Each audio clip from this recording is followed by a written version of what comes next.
Yo, welcome to my channel.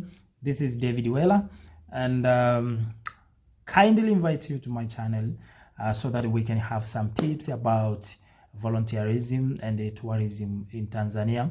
And especially some people have been asking and some people have been commenting to my personal account that what it takes if I want to travel to Tanzania and what I should expect. So I see this kind of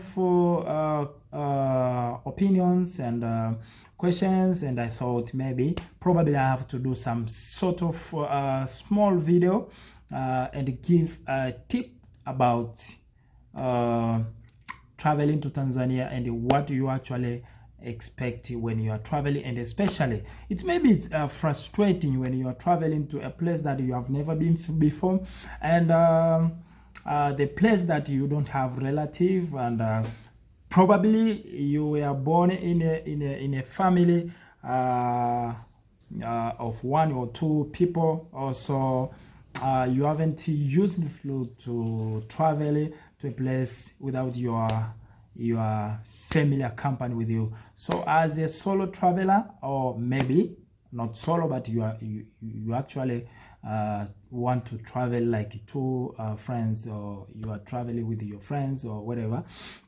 So this is the tips about coming to Tanzania. Number one, you don't have to worry about the security. Once you are making mind about traveling to Tanzania, don't forget that Tanzania is a very secured country. It's very safe, of course. When I'm saying about security, I don't mean that there's no problem at all. All over the world, there is a problem of the small, even in your country, there is small problems. And especially in a big city, all over the world, there is pocket pick, those stuffs. So maybe you have to be very careful with your stuffs and all that, especially phone and a wallet and stuffs like that. But apart from that, like big problem like a civil war, it doesn't really exist in Tanzania. So it's really secure. You can just go out, walk alone in the street, and especially the Tanzanian people, they are very kind.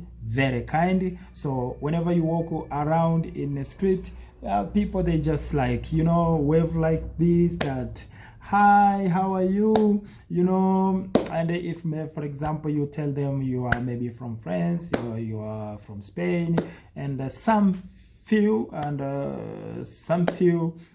speaks French, so they might exchange some words with you, or greetings with you. That's tip number one that you have to understand about coming to Tanzania, or when you are planning to come to Tanzania. Number two is the issue of visa. So application of visa, the visa could be obtained in Tanzania embassy in your country, Tanzania embassy offices in your country, or you can just obtain them through the website. So application of visa can be applied, it can be done through website of Tanzania embassy. Or sometimes some other people, I'm not 100 in a point of recommending this, but some people could do that, that they just travel and application of visa. For example, you travel with the tourist visa, which costs you about $50, and if you make your mind that you want to volunteer somewhere, you just apply a volunteer visa at airport. It costs you $250, and it's valid for 90 days. So after 90 days, if you have longer stay than 90 days, so from there you have to update your visa. Thank you so much. I hope you understand about that. And number three is tip about the language. You don't have to worry about coming to Tanzania if you don't speak actually Swahili. There is no mandatory that you have to learn Swahili and then you have to understand Swahili, no.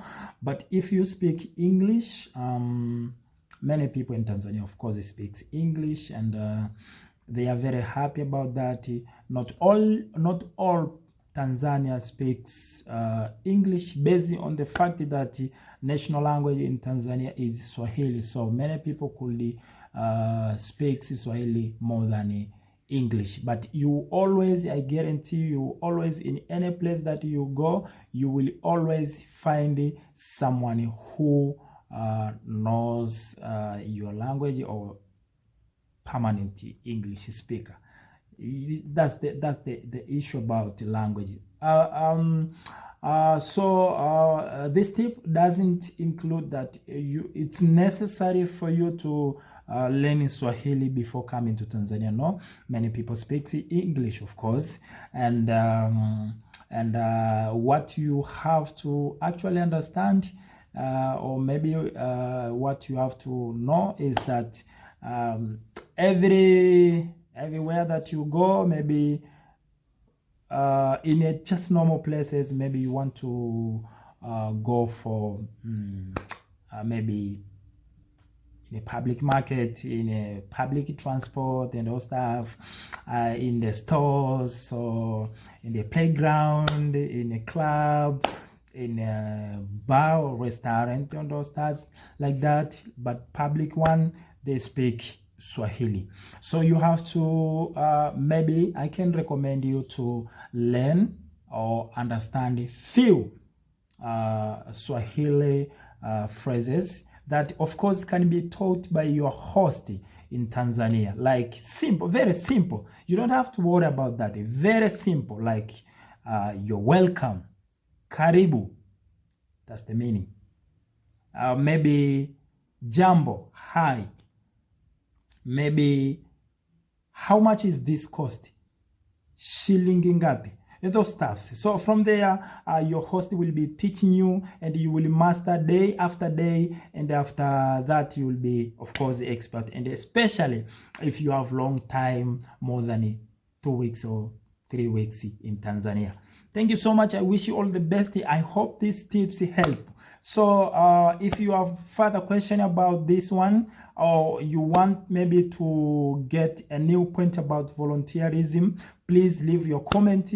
And if this is the first time watching this video in my channel, please, I beg you, subscribe to my YouTube channel, and of course, press the bell so that you can get notification when I upload the next video. See you soon. This is David Weller.